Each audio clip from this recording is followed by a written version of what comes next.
Chapter 16 of the strange adventures that happened to the Knight of the Mancha in the Brown Mountains, and of the penance he did there in imitation of Beltenebros. Don Quixote took leave of the goatherd, and mounting once again on Rocinante, he commanded Sancho to follow him, who obeyed, but with a very ill will. They travelled slowly, entering the thickest and roughest part of the mountains, and at last Sancho Panza, who was growing very impatient, burst out. "Good sir, Don Quixote, let me speak what is on my mind, for it is a hard thing to go about looking for adventures all one's life, and find nothing but tramplings under the feet, and tossings in blankets, and stoning, and blows, and buffets." "Speak on," replied his master, "for I will hear what thou hast to say." "Then," replied Sancho, "I would know what benefit your worship could reap by taking the part of the Queen Maggie Massis, or whatever you call her, for if you had let it pass, I believe the madman would have finished his tale, and I should have escaped a beating." "In faith, Sancho," replied Don Quixote, "if thou knewest, as well as I do, how honourable a lady was Queen Madasima, thou wouldst rather say I behaved with great patience. Cardenio knew not what he was saying to call her wicked, and must have been out of his senses." "So say I," said Sancho, "and you ought not to take notice of the words of a madman." "Against sane and mad," replied Don Quixote, "is every knight-errant bound to stand up for the honour of women, whoever they may be. Be silent, therefore, and meddle not with what does not concern thee. Understand that all I do is guided by the rules of knighthood, which are better known to me than to any knight that ever lived." "Sir," replied Sancho, "is there any rule of knighthood which obliges us to wander among the mountains looking for a madman, who, if he is found, will probably break our heads again?" "Peace, I say, Sancho, once again," exclaimed Don Quixote, "for thou must know that it is not only the desire of finding the madman that brings me into these wilds, but because I have in mind to carry out an adventure that shall bring me eternal fame and renown over the whole face of the earth." "Is it a dangerous adventure?" asked Sancho. "That is, according as it turns out," replied Don Quixote. "But I will keep you no longer in the dark about it. You must know that Amadis of Gaul was the most perfect of all the knights-errant, and as he was the morning star and the sun of all valiant knights, so am I wise in imitating all he did. And I remember that when his lady Oriana disdained his love, he showed his wisdom, virtue, and manhood by changing his name to Beltenebros, and retiring to a wild country there to perform a penance.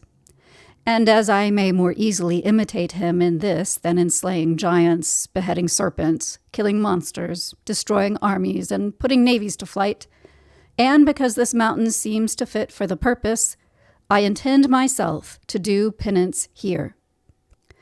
"But what is it that your worship intends to do in this out-of-the-way spot?" asked Sancho. "Have not I told thee already," replied his master, "that I mean to copy Amadis of Gaul by acting here the part of a despairing, mad, and furious lover?" "I believe," continued Sancho, "that the knights who went through these penances must have had some reason for so doing. But what cause has your worship for going mad? What lady hath disdained you? How has the lady Dulcinea of Toboso ever treated you unkindly?"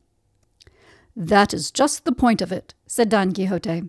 "For a knight-errant to go mad for good reason has no merit in it, but the whole kernel of the matter is to go mad without a cause. Therefore, Sancho, waste no more time, for mad I am, and mad I shall remain, until thou return again with the answer to a letter which I mean to send with thee to my lady Dulcinea. If the answer is such as I deserve, my penance will end, but if the contrary, I shall run mad in good earnest. But tell me, Sancho, hast thou kept safely the helmet of Mambrino?" "Really, Sir Knight," answered Sancho, "I cannot listen patiently to some things your worship says, and I sometimes think all you tell me of knighthood is nothing but a pack of lies. For to hear your worship say that a barber's basin is Mambrino's helmet, and not to find out your mistake in 4 days, Makes me wonder whether one is standing on one's head or one's heels. I carry the basin right enough in my baggage, all battered and dented, and intend to take it home and put it to rights, and soap my beard in it when I return to my wife and children." "Ah, Sancho," replied Don Quixote, "I think thou hast the shallowest pate that ever any squire had or hath in this world. Is it possible thou hast so long travelled with me, and not found out that all the adventures of knights errant appear illusions, follies, and dreams, and turn out all contrariwise? So this that thou callest a barber's basin is to me Mambrino's helmet, and to another person has some other shape altogether. Not that it has all these shapes, but these things are the work of wicked enchanters or magicians who transform everything, making things seem what they please in order to annoy us." By this time they had arrived at the foot of a lofty mountain which stood like a huge rock apart from all the rest. Close by glided a smooth river, hemmed in on every side by a green and fertile meadow. Around were many fine trees and plants and flowers, which made the spot a most delightful one. "Here," cried Don Quixote in a loud voice, "I elect to do my penance. Here shall the tears from my eyes swell the limpid streams, and here shall the sighs of my heart stir the leaves of every mountain tree. O Dulcinea of Toboso, day of my night and star of my fortunes, consider the pass to which I am come, and return a favourable answer to my wishes." With this he alighted from Rocinante, and taking off his saddle and bridle, gave him a slap on his haunches, and said, "He gives thee liberty that wants it himself, O steed, famous for thy swiftness, and the great works thou hast done." When Sancho heard all this, he could not help saying, "I wish Dapple were here, for he deserves at least as long a speech in his praise. But truly, Sir Knight, if my journey with your letter and your penance here are really to take place, it would be better to saddle Rocinante again, that he may supply the want of mine ass." "As thou likest about that," said Don Quixote, "but thou must not depart for 3 days as yet, during which time thou shalt see what I will say and do for my lady's sake, that thou mayest tell her all about it." "But what more can I see," asked Sancho, "than what I have already seen?" "Thou art well up in the matter, certainly," replied his master, "for as yet I have done nothing, and if I am to be a despairing lover, I must tear my clothes, and throw away mine armour, and beat my head against these rocks, with many other things that shall make thee marvel." "For goodness' sake," cried Sancho, "take care how you go knocking your head against rocks, for you might happen to come up against so ungracious a rock that it would put an end to the penance altogether. If the knocks on the head are necessary, I should content yourself, seeing that this madness is all make-believe, with striking your head on some softer thing, and leave the rest to me, for I will tell your lady that I saw you strike your head on the point of a rock that was harder than a diamond." "I thank thee, Sancho, for thy good will," replied the knight, "but the rules of knighthood forbid me to act or to speak a lie, and therefore the knocks of the head must be real solid knocks, and it will be necessary for thee to leave me some lint to cure them, seeing that fortune has deprived us of that precious balsam." "It was worse to lose the ass," said Sancho, "seeing that with him we lost lint and everything. But pray, your worship, never mention that horrible balsam again, for the very name of it nearly turns me inside out. And now write your letter, and let me saddle Rocinante and be gone, for I warrant when I once get to Toboso, I will tell the lady Dulcinea such strange things of your follies and madness, that I shall make her as soft as a glove, even though I find her harder than a cork tree. And with her sweet and honeyed answer, I will return as speedily as a witch on a broomstick, and release you from your penance." "But how shall we write a letter here?" said Don Quixote. "And how can you write the order for the handing over to me of the ass colts?" asked Sancho. "Seeing there is no paper," said the knight, "we might, like the ancients, write on waxen tablets. but that wax is as hard to find as paper. But now that I come to think of it, there is Cardenio's pocket-book. I will write on that, and thou shalt have the matter of it written out in a good round hand at the first village wherein thou shalt find a schoolmaster." "But what is to be done about the signature?" asked Sancho. "The letters of Amadis were never signed," replied Don Quixote. "That is all very well," said Sancho, "but the paper for the 3 asses must be signed, for if it be copied out, they shall say it is false, and then I shall not get the ass-colts." "Well, then, the order for the ass-colts shall be signed in the book," said Don Quixote. "And as for the love letter, thou shalt put this ending to it: 'Yours till death, the Knight of the Rueful Countenance.' And it will be no great matter that it goes in a strange hand, for as well as I remember, Dulcinea can neither read nor write, nor has she ever seen my handwriting. For indeed, during the 12 years I have been loving her more dearly than the light of my eyes, I have only seen her 4 times, and I doubt if she hath ever noticed me at all. So closely have her father Lorenzo Corcuelo and her mother Aldonza brought her up." "Ha ha!" cried Sancho. "Then the lady Dulcinea of Toboso is the daughter of Lorenzo Corcuelo, and is called Aldonza Corcuelo." "That is she," said Don Quixote, "and a lady worthy to be the empress of this wide universe." "I know her very well," replied Sancho, "and can tell you that she can throw an iron bar with the strongest lad in our village. She is a girl of mettle, tall and stout, and a sturdy lass that can hold her own with any knight-errant in the world. Out upon her, what an arm she hath! Why, I saw her one day stand on the top of the church belfry to call her father's servants from the fields, and though they were half a league off, they heard her as though she were in the next field. And the best of her is there is nothing coy about her, but she jokes with all and makes games and jest of everybody. To be frank with you, Sir Don Quixote, I have been living under a great mistake, for really and truly I thought all this while that the lady Dulcinea was some great princess with whom your worship was in love." "I have told thee, Sancho, many times before now," said Don Quixote, "that thou art a very great babbler. Understand, then, that my lady Dulcinea is to me as good and beautiful as any princess in the world, and that is enough." With these words he took out the pocket-book, and going aside began to write with great gravity. When he had ended, he called Sancho to him and read him the following letter. "Sovereign Lady, the sore wounded one, O sweetest Dulcinea of Toboso, sends thee the health which he wants himself. If thy beauty disdain me, I cannot live. My good squire Sancho will give thee ample account, O ungrateful fair one, of the penance I do for love of thee. Should it be thy pleasure to favour me, I am thine. If not, by ending my life I shall satisfy both thy cruelty and my desires. Thine until death, the Knight of the Rueful Countenance." "By my father's life," said Sancho, "it is the noblest thing that ever I heard in my life. And now will your worship write the order for the 3 ass-colts?" "With pleasure," answered Don Quixote, and he did as he was desired.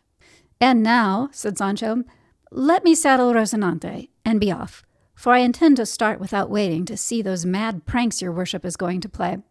There is one thing I am afraid of, though, and that is that on my return I shall not be able to find the place where I leave you. It is so wild and difficult." "Take the marks well, and when thou shouldst return I will mount to the tops of the highest rocks. Also, it will be well to cut down some boughs and strew them after you as you go, and they may serve as marks to find your way back, like the clue in Theseus's labyrinth." Sancho did this, and not heeding his master's request to stay and see him go through some mad tricks in order that he might describe them to Dulcinea, he mounted Rocinante and rode away. He had not gone more than 100 paces when he returned and said, "Sir, what you said was true. and it would be better for my conscience if I saw the follies you are about to do before I describe them to your lady." "Did I not tell thee so?" said Don Quixote. "Wait but a minute." Then, stripping himself in all haste of most of his clothes, Don Quixote began cutting capers and turning somersaults in his shirt-tails, until even Sancho was satisfied that he might truthfully tell the lady Dulcinea that her lover was mad, and so, turning away, he started in good earnest upon his journey. Chapter 17. Of Sancho's Journey to the Lady Dulcinea. Don Quixote, left to himself, climbed at the top of a high mountain and spent his days making poems about the beautiful Dulcinea, which he recited to the rocks and trees around him.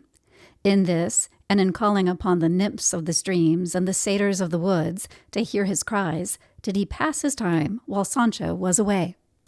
As for his squire, turning out on the highway, he took the road which led to Toboso, and arrived the next day at the inn where he had been tossed in a blanket. He no sooner saw it than he imagined that he was once again flying through the air, and he half made up his mind that he would not enter the inn, although it was now dinner hour, and he felt a marvellous longing to taste some cooked meat again, as he had eaten nothing but cold fare for a good many days. This longing made him draw near to the inn, remaining still in some doubt as to whether he should enter it or not. As he stood musing, there came out of the inn 2 persons who recognized him at once, and the one said to the other, "Tell me, Sir Curate, is not that horseman riding there Sancho Panza, who departed with Don Quixote to be his squire?" "It is," said the curate, "and that is Don Quixote's horse." They knew him well enough, for they were Don Quixote's friends, the curate and the barber, who not so long ago had helped to burn his books and wall up his library. So wanting to learn news of Don Quixote, they went up to him and said, "Friend Sancho Panza, where have you left your master?"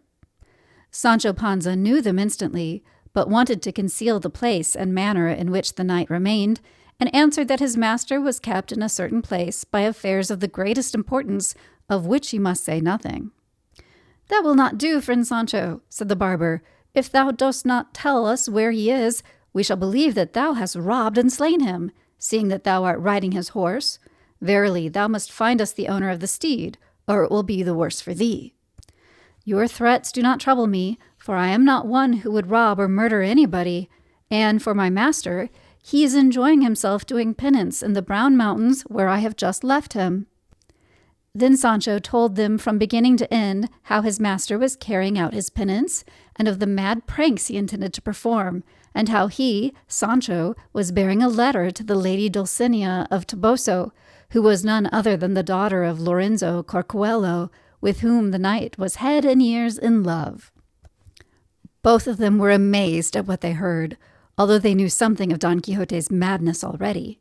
They asked Sancho to show them the letter he was carrying to the lady Dulcinea. Sancho told them it was written in the pocketbook, and that he was ordered to get it copied out at the first village he came to. The curate told him that if he would show it to them, he would make a fair copy of it for him. Then Sancho thrust his hand into his bosom to search for the little book, but he could not find it, nor would he have found it if he had hunted until doomsday, for he had left it with Don Quixote, who had quite forgotten to give it to him, nor had he remembered to ask for it when he came away. When Sancho discovered that the book was lost, his face grew as pale as death, and feeling all over his body, he saw clearly that it was not to be found. Without more ado, he laid hold of his beard, and with both his fists plucked out half his hair, and gave himself 6 blows about his face and nose, so that he was soon bathed in his own blood. Seeing this, the curate and the barber asked him what was the matter, that he should treat himself so ill. "What is the matter?" cried poor Sancho. "Why, I have let slip through my fingers 3 of the finest ass colts you ever saw." "How so?" asked the barber. "Why, I have lost the pocketbook," replied Sancho, "which had in it not only the letter for Dulcinea, but also a note of hand signed by my master addressed to his niece, ordering her to give me 3 ass colts of the 4 or 5 that were left at his house." So saying, he told them the story of his lost Dapple. The curate comforted him by telling him that as soon as they had found his master, they would get him to write out the paper again in proper form. With this, Sancho took courage, and said if that could be done, all would be right, for he cared not much for the loss of Dulcinea's letter, as he knew it by heart. "Say it then, Sancho," said the barber, "and we will write it out." Then Sancho stood still and began to scratch his head and try to call the letter to memory. He stood first on one leg and then on the other, and looked first to heaven and then to earth, while he gnawed off half his nails, and at the end of a long pause said, "I doubt if I can remember all, but it began, 'High and unsavory lady.'" "I warrant you," interrupted the barber, "it was not unsavory, but sovereign lady." "So it was," cried Sancho. "And then there was something about the wounded one sending health and sickness and whatnot to the ungrateful fair, and so it scrambled along until it ended in 'yours till death, the knight of the rueful countenance.'" They were both much amused at Sancho's good memory and praised it highly, asking him to repeat the letter once or twice more to them, so that they might be able to write it down when they got a chance. 3 times did Sancho repeat it, and each time he made as many new mistakes. Then he told them other things about his master, but never a word about being tossed in a blanket, although he refused, without giving any reason, to enter the inn, though he begged them to bring him something nice and hot to eat, and some barley for Rocinante, when they had finished their own repast. With that, they went into the inn, and after a while the curate brought him some meat, which Sancho was very glad to see. Now, whilst the curate and the barber were in the inn, they discussed together the best means of bringing Don Quixote back to his home, and the curate hit upon a plan which fitted in well with Don Quixote's humour, and seemed likely to be successful. This plan was, as he told the barber, to dress himself like a wandering damsel, while the barber took the part of her squire, and in this disguise they were to go to where Don Quixote was undergoing his penance, and the curate, pretending that he was an afflicted and sorely distressed damsel, was to demand of him a boon, which, as a valiant knight-errant, he could not refuse. The service which the damsel was to ask was that Don Quixote would follow her where she should lead him, to right a wrong which some wicked knight had done her. Besides this, she was to pray him not to command her to unveil herself, or inquire as to her condition, until he had done her right against the wicked knight, and thus they hoped to lead Don Quixote back to his own village, and afterwards to cure him of his mad ideas. The curate's notion pleased the barber well, and they resolved to carry it out. They borrowed of the innkeeper's wife a gown and a headdress, leaving with her in exchange the curate's new cassock. The barber made for himself a great beard of a red ox's tail, in which the innkeeper used to hang his horse comb. The innkeeper's wife asked them what they wanted these things for, and the curate told her shortly all about Don Quixote's madness, and how this disguise was necessary to bring him away from the mountains where he had taken up his abode. The innkeeper and his wife then remembered all about their strange guest, and told the barber and the curate all about him and his balsam, and how Sancho had fared with the blanket. Then the innkeeper's wife dressed up the curate so cleverly that it could not have been better done. She attired him in a stuff gown with bands of black velvet several inches broad, and a bodice and sleeves of green velvet trimmed with white satin, both of which might have been made in the days of the flood. The curate would not consent to wear a headdress like a woman's, but put on a white quilted linen nightcap, which he carried to sleep in. Then, with 2 strips of black stuff, he made himself a mask and fixed it on, and this covered his face and beard very neatly. He then put on his large hat, and, wrapping himself in his cloak, seated himself like a woman sideways on his mule, whilst the barber mounted his with a beard reaching down to his girdle, made, as was said, from a red ox's tail. They now took their leave, and all at the inn wished them a good success, but they had not gone very far when the curate began to dread that he was not doing right in dressing up as a woman and gadding about in such a costume, even on so good an errand. He therefore proposed to the barber that he should be the distressed damsel, and he, the curate, would take the part of the squire, and teach him what to say and how to behave. Sancho now came up to them, and seeing them in their strange dresses, could not contain his laughter. The curate soon threw off his disguise, and the barber did the same, and both resolved not to dress up any more until they should come nearer to Don Quixote, when the barber should be the distressed damsel and the curate should be the squire. Then they pursued their journey towards the Brown Mountains, guided by Sancho, to whom they explained that it was necessary that his master should be led away from his penance, if he was ever to become an emperor and be in a position to give Sancho his desired island. Chapter 18. The Story of Cardenio continued. The next day they arrived at the place where Sancho had left the boughs strewn along his path, and there he told them they were near to Don Quixote, and that they had better get dressed, for they had told Sancho part of their plan to take away his master from this wretched penance he was performing, and warned him not to tell the knight who they were. They also said that if Don Quixote asked, as they sure he would, whether he had delivered his letter to Dulcinea, he was to say that he had done so, but as his lady could not read, she had sent a message that he was to return to her. Sancho listened to all this talk, and said he would remember everything, for he was anxious that his master should give up penances and go forth again in search of islands. He also suggested that it were best he should go on in advance, as perhaps the message from Dulcinea would of itself be enough to bring Don Quixote away from the mountains. With that, Sancho went off into the mountain gorges, leaving the other two behind by a stream overhung with pleasant trees and rocks. It was one of the hottest days of August, when in those parts the heat was very great, and it was about 3 in the afternoon when Sancho left them. The two were resting in the shade at their ease when they heard the sound of a voice, not accompanied by any instrument, but singing very sweetly and melodiously. The song surprised them not a little, for this did not seem the place in which to find so good a singer.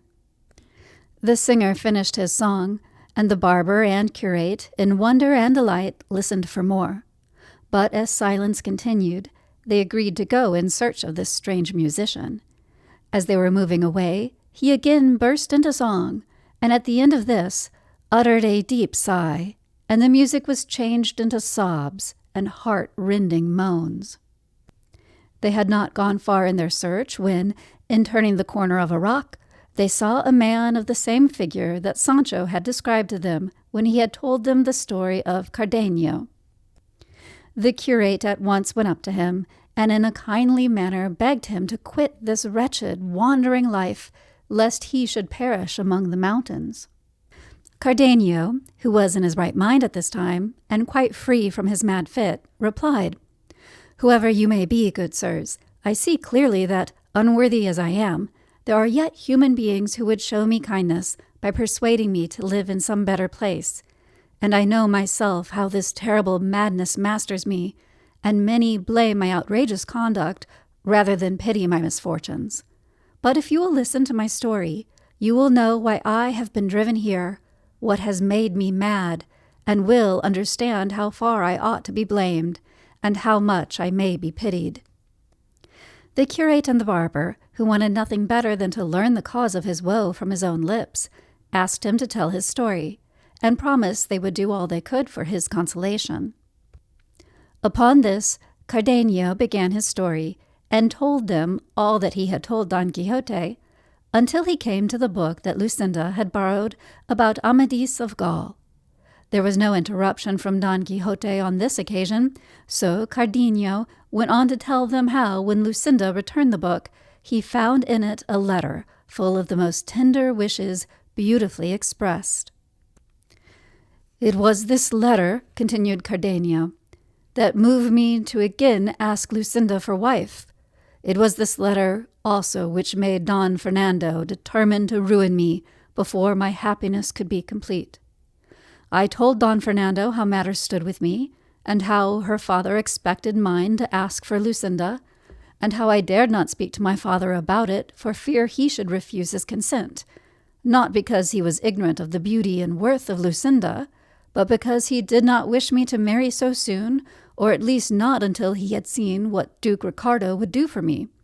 I told Don Fernando that I could not venture to speak to my father about it, and he offered to speak on my behalf and persuade my father to ask for Lucinda's hand. How could I imagine that with a gentleman like Fernando, my own friend, such a thing as treachery was possible? But so it was, and my friend, as I thought him, knowing that my presence was a stumbling block to his plans, asked me to go to his elder brothers to borrow some money from him to pay for 6 horses which Fernando had bought in the city. It never entered my thoughts to imagine his villainy, and I went with a right good will to do his errand. That night I spoke with Lucinda and told her what had been arranged between me and Fernando, telling her to hope that all would turn out well. As I left her, tears filled her eyes, and we both seemed full of misery and alarm, tokens, as I now think, of the dark fate that awaited me. I reached the town to which I was sent, and delivered my letters to Don Fernando's brother. I was well received, but there seemed no haste to send me back again, and I was put off with many excuses about the difficulty of raising the money that Don Fernando needed. In this way I rested several days, much to my disgust, and it seemed to me impossible to live apart from Lucinda for so long a time. But on the 4th day, after I had arrived, there came a man in search of me with a letter, which, by the handwriting, I knew to be Lucinda's. I opened it, not without fear, knowing that it must be some serious matter which would lead her to write to me, seeing she did it so rarely. I asked the bearer, before I read the letter, who had given it to him, and how long it had been on the way. He answered that, passing by chance at midday through a street in my native city, a very beautiful lady had called to him from a window. Poor thing, said he, her eyes were all bedewed with tears, and she spoke hurriedly, saying, Brother, if thou art a good man, as thou seemest to be, I pray thee take this letter to the person named in the address, and in so doing thou shalt do me a great service, and that thou mayest not want money to do it, take what thou shalt find wrapped in that handkerchief. So saying, she threw out of the window a handkerchief in which was wrapped 100 reals, this ring of gold which I carry here, and this letter which I have given to you. I made signs to her that I would do what she bade, and as I knew you very well, I made up my mind not to trust any other messenger, but to come myself, and so I have travelled this journey, which you know is some 18 leagues, but in 16 hours. Whilst the kind messenger was telling his story, I remained trembling with the letter in my hand, until at last I took courage and opened it, when these words caught my eyes. The promise Don Fernando made to you to persuade your father to speak to mine, he has thus kept after his own fashion. Know then that he himself asked me for wife, and my father, carried away by his rank and position, has agreed to his wishes, so that in 2 days we are to be privately married. Imagine how I feel, and consider if you should not come at once. Let me hope that this reaches your hand ere mine be joined to his who keeps his promised faith so ill. Such were the words of her letter, and they caused me at once to set out on my journey without waiting for the dispatch of Don Fernando's business, for now I knew that it was not a matter of buying horses, but the pursuit of his own wretched pleasure that had led to my being sent to his brother. The rage which I felt for Don Fernando, joined to the fear I had of losing the jewel I had won by so many years of patient love, seemed to lend me wings, and I arrived at my native city as swiftly as though I had flown, just in time to see and speak with Lucinda. I entered the city secretly and left my mule at the house of the honest man who had brought my letter, and went straight to the little iron gate where I had so often met Lucinda. There I found her, and as soon as she saw me, she said in deep distress, Cardenio, I am attired in wedding garments, and in the hall there waits for me the traitor Don Fernando, and my covetous father, with other witnesses, who shall see my death rather than my wedding. Be not troubled, dear friend, for if I cannot persuade them to give me my freedom, I can at least end my life with this dagger." I answered her in great distress, saying, "Sweet lady, if thou carriest a dagger, I also carry a sword to defend thy life, or to kill myself, should fortune be against us." I believe she did not hear all I said, for she was hastily called away, and I aroused myself from my grief as best I could and went into the house, for I knew well all the entrances and exits. Then, without being seen, I managed to place myself in a hollow formed by the window of the great hall, which was covered by 2 pieces of tapestry drawn together, whence I could see all that went on in the hall without any one seeing me. The bridegroom entered the hall, wearing his ordinary dress. His groomsman was a first cousin of Lucinda's, and no one else was in the room but the servants of the house. In a little while Lucinda came out of her dressing-room with her mother and 2 of her maids. My anxiety gave me no time to note what she wore. I was only able to mark the colors, which were crimson and white, and I remember the glimmer with which the jewels and precious stones shone in her headdress. But all this was as nothing to the singular beauty of her fair golden hair. When they were all stood in the hall, the priest of the parish entered, and taking each by the hand, asked, "Will you, Lady Lucinda, take the Lord Don Fernando for your lawful husband?" I thrust my head and neck out of the tapestry to hear what Lucinda answered. The priest stood waiting for a long time before she gave it, and then, when I expected, nay, almost hoped, that she would take out the dagger to stab herself, or unloose her tongue to speak the truth, or make some confession of her love for me, I heard her say in a faint and languishing voice, "I will." Then Don Fernando said the same, and giving her the ring, the knot was tied. But when the bridegroom approached to embrace her, she put her hand to her heart and fell fainting in her mother's arms. It remains only for me to tell in what a state I was when in that yes I saw all my hopes at an end. I burned with rage and jealousy. All the house was in a tumult when Lucinda fainted, and her mother, unclasping her dress to give her air, found in her bosom a paper, which Fernando seized and went aside to read by the light of a torch. Whilst he read it, he fell into a chair and covered his face with his hands in melancholy discontent. Seeing everyone was in confusion, I ventured forth, not caring where I went, not having even a desire to take vengeance on my enemies. I left the house and came to where I had left my mule, which I caused to be saddled. Then, without a word of farewell to any one, I rode out of the city and never turned my head to look back at it again. All night I traveled, and about dawn I came to one of the entrances to these mountains, through which I wandered 3 days at random. I then left my mule and such things as I had, and took to living in these wilds. My most ordinary dwelling is the hollow of a cork tree, which is large enough to shelter this wretched body. The goatherds who live among these mountains give me food out of charity. They tell me, when they meet me in my wits, that at other times I rush out at them and seize with violence the food they would offer me in kindness. I know that I do 1,000 mad things, but without Lucinda I shall never recover my reason, and I feel certain that my misery can only be ended by death. Chapter 19. The Story of Dorothea, who loved Don Fernando. As soon as Cardenio had finished his melancholy story, the curate was about to offer him some consolation when he was stopped by hearing a mournful voice calling out, "Oh, that I could find an end to this life of misery! Alas, how much more agreeable to me is the company of these rocks and thickets than the society of faithless man!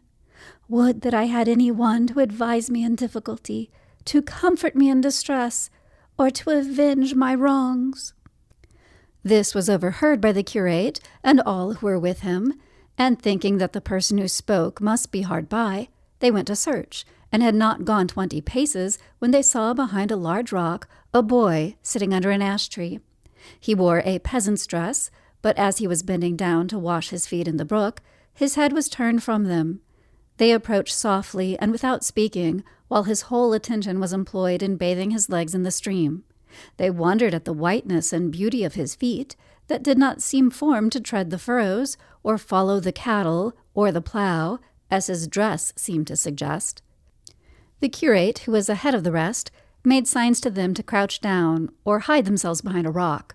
This done, they all gazed at the beautiful youth, who was clad in a grey jacket, and wore breeches and hose of the same cloth, with a grey hunting cap on his head. Having washed his delicate feet, he wiped them with a handkerchief which he took out of his cap, and in doing so he raised his head, showing to those who were looking at him a face of such exquisite beauty that Cardenio murmured, "Since this is not Lucinda, it can be no earthly, but some celestial being." The youth took off his cap, and shaking his head, a wealth of hair, that Apollo might have envied, fell down upon his shoulders, and discovered to them all that the peasant was not only a woman, but one of the most delicate and handsome women they had ever seen. Even Cardenio had to admit to himself that only Lucinda could rival her in beauty. Her golden locks fell down in such length and quantity that they not only covered her shoulders, but concealed everything except her feet, and the bystanders more than ever desired to know who this mysterious beauty might be. Some one advanced, and at the noise, the beauteous fantasy raised her head, and thrust aside her locks with both hands, to see what it was that had startled her. No sooner did she perceive them than she started up, and without staying to put on her shoes or tie up her hair, seized her bundle and took to flight, full of alarm. But she had not run 6 yards when her delicate feet, unable to bear the roughness of the stones, failed her, and she fell to the ground. They all ran to her assistance, and the curate, who was first, said, "Stay, madam, whosoever you are. Those you see here have no desire to harm you, and there is, therefore, no necessity whatever for flight." To this she made no reply, being ashamed and confused, but the curate, taking her hand, continued in a kindly manner, "Madam, it can be no slight cause that has hidden your beauty in such an unworthy disguise, and brought you to this lonely place where we have found you. Let us at least offer you our advice and counsel in your distress, for no sorrow can be so great that kind words may not be of service. Therefore, madam, tell us something of your good or evil fortune, that we may help you in your troubles as best we can." At first, while the curate spoke, the disguised damsel stood rapt in attention, and gaped and gazed at them all as if she were some stupid villager who did not understand what was said. But finding that the curate understood something of her secret, she sighed deeply and said, "Since these mountains cannot conceal me, and my poor hair betrays my secret, it would be vain for me to pretend things which you could not be expected to believe. Therefore I thank you all, gentlemen, for your kindness and courtesy, and I will tell you something of my misfortunes, not to win your pity, but that you may know why it is I wander here alone, and in this strange disguise." All this was said in such a sweet voice, and in so sensible a manner, that they again assured her of their wish to serve her, and begged that she would tell them her story. To this she replied by putting on her shoes and binding up her hair, and seating herself upon a rock in the midst of her 3 hearers. Then, brushing away a few tears from her eyes, she began in a clear voice the story of her life. In the province of Andalusia, there is a certain town from which a great duke takes his name, which makes him one of our grandes, as they are called in Spain. He has 2 sons. The elder is heir to his estates. The younger is heir to I know not what, unless it be his father's evil qualities. To this nobleman my parents are vassals, of humble and low degree, but still so rich that if nature had gifted them with birth equal to their wealth, I should have been nobly born, nor should I now have suffered these strange misfortunes. They are but farmers and plain people, and what they mostly prized was their daughter, whom they thought to be the best treasure they had. As they had no other child, They were almost too affectionate and indulgent, and I was their spoilt child. And as I was the mistress of their affection, so also was I mistress of all their goods. I kept the reckoning of their oil mills, their wine presses, their cattle and sheep, their beehives. In a word, of all that a rich farmer like my father could possess. I engaged and dismissed the servants, and was the stewardess of the estate. The spare hours that were left from the management of the farm I spent with the needle and lace cushion and the distaff, or else I would read some good book or practice upon my harp.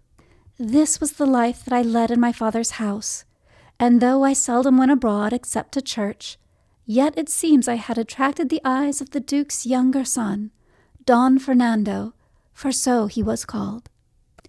No sooner did she mention the name of Don Fernando than Cardenio's face changed color, and the curate and the barber, noticing it, feared that he would burst out into one of his mad fits.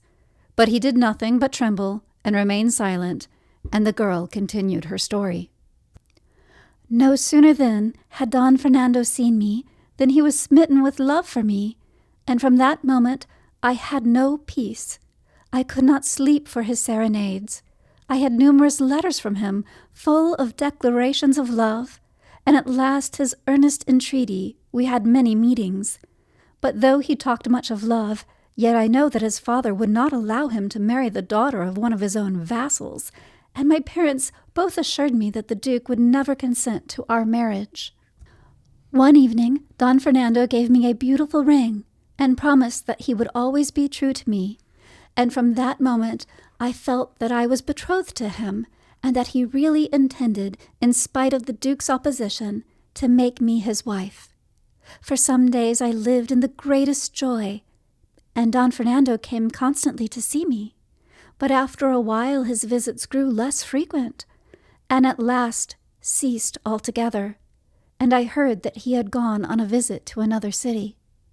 I waited in hopes of receiving a letter from him, but none came.